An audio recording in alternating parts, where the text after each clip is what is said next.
Assalamu alaikum wa rahmatullahi wa barakatuh, and welcome to another episode of Peaceful Mind. Today we talk about mental health in the Muslim family. My name is Mariam Salie, and with me I have my co-host. Assalamu alaikum, I'm Munira Hoosain. And today our guest is a colleague and friend of mine, Sumayyah Khan. Assalamu alaikum, Sumayyah. Walaikum salam. Shukran for having me. Sumayyah, before we start, maybe you can just tell us a little bit about yourself. Okay, so I am a clinical psychologist for the last 15 years, and I specialize in working with children, adolescents, and families, also doing parent-child work or parent support therapy as well. And yeah, my passion is just working with children and their environments. Okay, so Sumaya and I often work together. We do supervision together, and I've mentioned to her many times that I admire her ability to work with parents because I know how difficult that can be, which is why I don't work with children. But Sumaya, maybe you can start us off by telling us, when we think of why is it important to think about mental health within the family? So, I mean, if we think about it from a more technical perspective, the family system is an emotional and like interconnected system where like every behavior or the behavior of each member of the family is influenced by the other.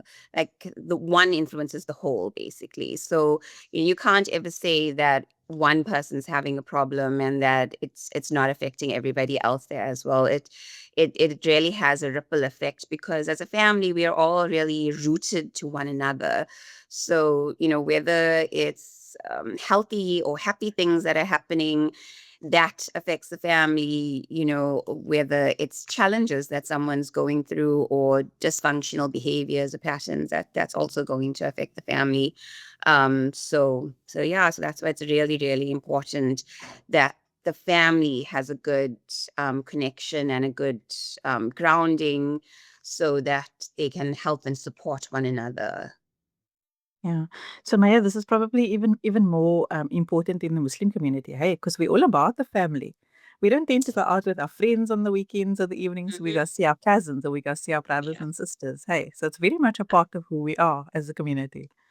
100%, 100%. I think, yeah, that is something within our communities. I think a lot of communities of color, but more like Muslim communities, we really are kind of like a enmeshed society, and it's like you say, even cousins. So it's not just like our immediate family; it's the connected family and the external family as well, and it all like overlaps and we're very involved in each other's business and like what's going on and things like that, and we get very affected by whatever's going on with each other. So 100% it is extremely important.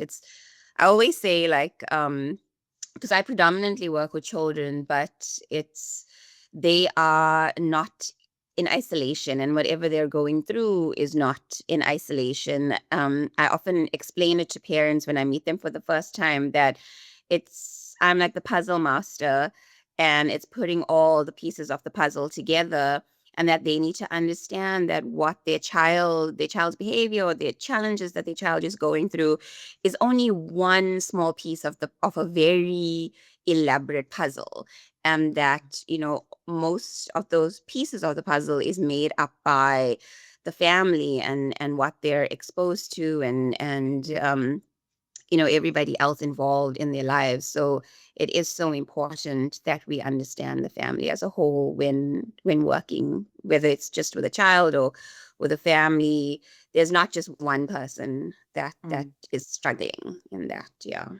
You're speaking about the puzzle, and I'm just thinking about my own family.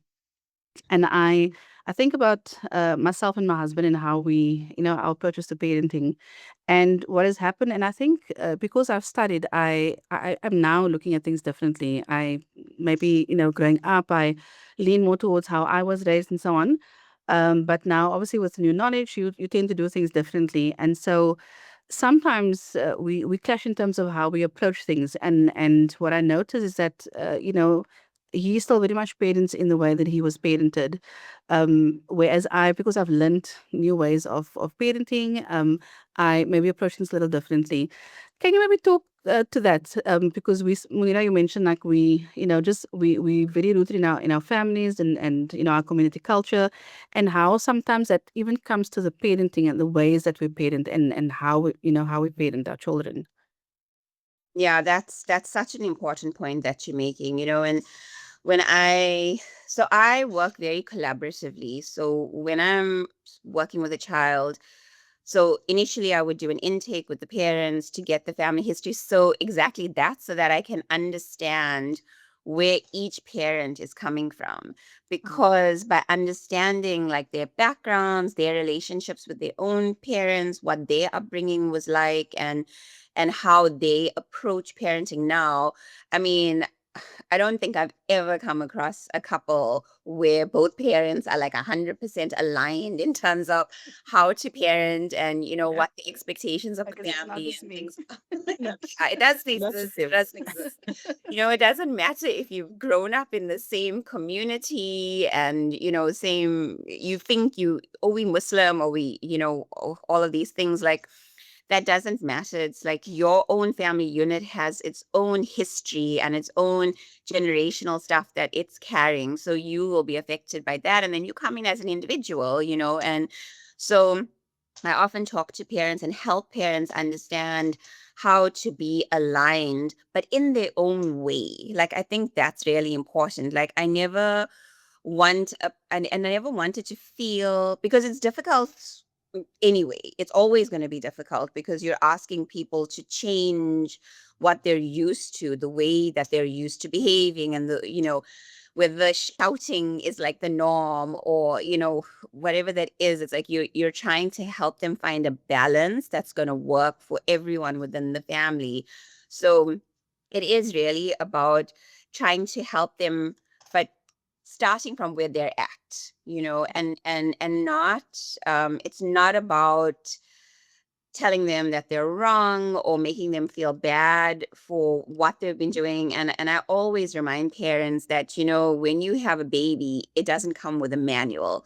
Like, no one gives you this book and says, here we go, here's how you parent this child. And every child is different as well. So that's also so important. As much as each parent is different and they're coming from such a different background, every child you have is different and they have their own personalities, and they're going to engage in the world differently and have their own challenges. So it's about coming from where they're at and what they're comfortable with. But communication is the most important thing across everything. They parents have to be able to learn. So I often will help them to support each other through this process, and if they see that their partner, their husband, wife is responding in a way that we've discussed is, oh, you need to be doing that differently. They'll have like a little code word. So to just support each other, and you're like little trigger, little reminder, like, hey, remember, we're supposed to be doing this a bit differently, or how to speak to each other outside of that. So no one feels like they're being attacked, or it's just creating a very supportive environment. I think that's the most important thing. And communicating. It's Mm, communicating. mm. So we're talking about different parenting styles. So Maya, are there any lessons for us from Sunnah or Hadith around parenting? Yes, so something that I really love talking about is Hadith of Prophet Sallallahu Alaihi Wasallam, which gives us the guidance to divide the upbringing of a child into three stages. And that's referred to as the 777 rule, which is the seven like significant stages as a child is growing. So the Hadith goes, play with them for the first 7 years of their life, then teach them for the next 7 years, then advise them for the next 7 years and after that. And that really relates to like in the formative years, which is the first 0 to 7 years of their life. That's like when a child is constantly influenced by the surroundings and they're learning by like observing. So a parent needs to be very aware of their behaviors and their words, and because kids are like sponges, and they're going to imitate everything you do and everything you say. So if you see something that you feel is undesirable in your child's behavior, it's probably coming from either you or your spouse or a caregiver. So you can't always, and that's so important to understand, that like you can't, we're so quick to like shout at a child for bad behavior, but often they're just imitating what they've seen, so it's not even their fault. To them, well, you've done it, or so and so's done it, so like what's the problem? um yeah, and if you can sort of build that foundation, it really helps in the next steps.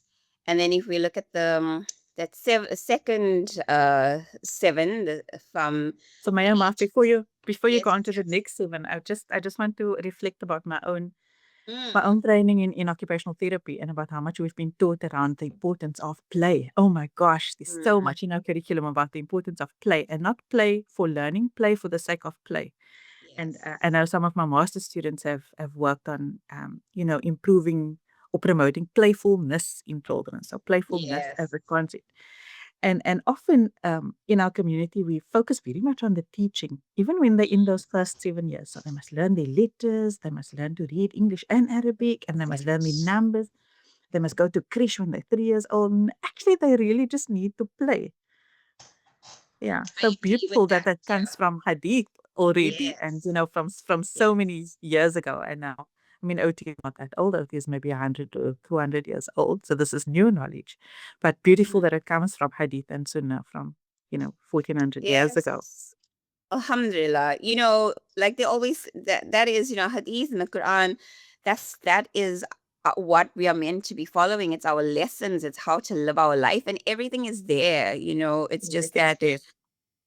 we miss it, and it's nice to have these reminders sometimes Mm. that we're not just saying these things because we want to be woke and we're these like professionals, and because people, it's that habit that people fall into as well, like, oh, this is how my parent did it, so, and I turned out okay, so like what's the problem, kind of thing. But yet if you really go back into the sunnah and into the hadith, and you see what we were taught, and how Prophet ﷺ used to play with his children, and and help his wife and do all of these things. There's so many lessons that are there in terms of how a family is supposed to interact with one another and support one another, and yeah, so And, play and not like, yeah. expecting, yeah, and not expecting Yes. our children to be mini adults. I think we often fall into that trap as Yeah. well. We want them to be disciplined, and they must sit, and they must listen, and actually that's inappropriate for a child under 7. Mm,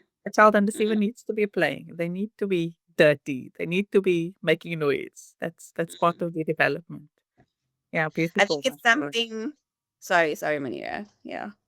I Okay. think it's something, Mariam, I think you and I once mentioned it, is like it's such a beautiful thing, if you ever get the opportunity to go for Hajj or Umrah, but when you're in the haram and stuff, and you praying, and the children are all like running Yeah. around and Running around playing. playing, and and it's such a beautiful sight, and that is the way it's supposed to be. You're not supposed to shush them and try and make them sit quietly or anything. They're supposed to be free in the masjid, because that's a safe space for them as well, and they're also connecting with Allah in their own way. So yeah, I think Yeah, and parents need to. yeah, and You it's make just me not think meant to of be. you make me think of my dad now, because with the especially with the grandchildren, he would always say, "Let them play." And if we trying to have a conversation or something, and we not trying to shush them, it's like, no, children play. Like, you can't expect them to do something that they're not meant to do. So if you want to have a conversation, you move and go find a quiet spot. But Alhamdulillah. you can't Of shush your them. dad. It's like he always said, let children play, let them be. And that was always his motto with all the grandchildren. Just let them play. Just let them be. Yeah, alhamdulillah. Yes, and hopefully that's something everyone's gonna remember and carry on as well, amongst all his Yeah, wonderful definitely. MashaAllah, lessons. Mariam, your dad was wise beyond his years, I think. Sure. And I often Every think good about story it. you share. Yeah. Yeah. I mean, you're speaking, just to go back to what you were talking about, Sumaya, about the 777. That is actually something my dad lived by. So I'm familiar with that hadith because he shared it with me when I was very young, and he shared it with us so that, with our children, so that we can try and do the same with our children. So he really lived by that 777 rule. And we spoke about the first 7 years, and maybe you can, take us further to the next 7 years. Yes, yeah, Shukran, thanks for that. Um, so once children reach the age of 7, so between the ages of like 7 to 13, 14, that's when they start getting ready for like, or their brains are ready for logical reasoning and ethics, So this is the time where, they really soak up anything and everything that you show them and teach them and tell them. So this second stage is the time to begin teaching them like the morals and the values that you would really like them to live up to. Um, Again, Prophet ﷺ also said about teach your children swimming, archery, horseback riding. So sports is also a very significant thing. Your children being active, leading active lives, taking care. So, it's not only taking care of your spirituality, but your mental health and your physical health as well. Um, because those things with sports, it also teaches them teamwork, leadership, sportsmanship, and just the importance of being physically fit and active. So, at this stage, children are still in that process of learning what's right from wrong, and it's really a parent's responsibility to teach the child how to behave and how to choose, what type of environments they want to be in, what type of friends they want to surround themselves with, so that they can continue to do what's best for them, like as they move forward in life. But it's also important for parents to understand that they're learning, so they're gonna make mistakes. And you gotta allow them to like make these mistakes. So setting this is also the time that like setting boundaries or teaching boundaries is really, really important, because children need a set of boundaries to guide their behavior. It teaches them, it gives them the freedom to act and behave whatever, but it also teaches them that there are certain things that are acceptable and certain things that are not acceptable. And those boundaries are going to give them like the guidelines, around like what are our family values and what's expected from the family as well as like society. And so they won't be left, just wandering all lost. And as much as they will make mistakes and learn from them, but those guidelines help them to think, and make logical decisions and things about things. So that's also very important I as think you well. do quite well at the teaching. We focus our parenting on teaching. I'm interested in this advise. What does advise mean in according to Hadith and Sunnah? Sorry, what did you say? Advise. Advise, yeah. Yeah. The third seven. Yeah. No, so I love that you asked that, because I think that is the thing. Parents, we're so good at like you give instructions, it's like you Yes. just tell them this is how you do it. And it's not about it's by, Prophet ﷺ always spoke about you teach by example, not by your words. Whether it's wanting to bring someone into the fold of Islam, or whether it's wanting your child to follow in your footsteps, if you behave a certain way, it's your example that is meant to teach. You have to practice what you preach, basically. Modeling. And I think when you speak about advise, that's where it's not about sitting there and preaching to them that, oh, this is the way you do it and this is why and whatever, but then you go off and you do the complete opposite of what you're telling your child.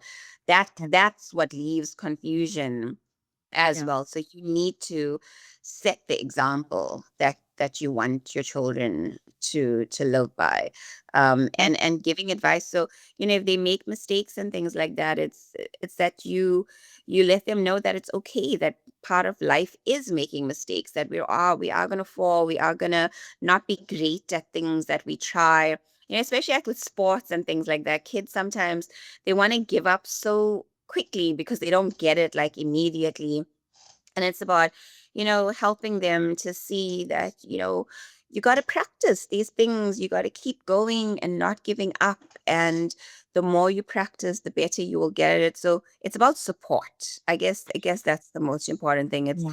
being open to listening to them, acknowledging their feelings and what they're going through, and then supporting them through that and not doing it for them. I think that's also such an important thing when it comes to the teaching part of it. Like, I find there's so many parents now, because they have these expectations for their children, especially in this age group, where they want their children, like, it's all about comparing to everybody else, and wanting your child to be like the best in their class and the best and whatever.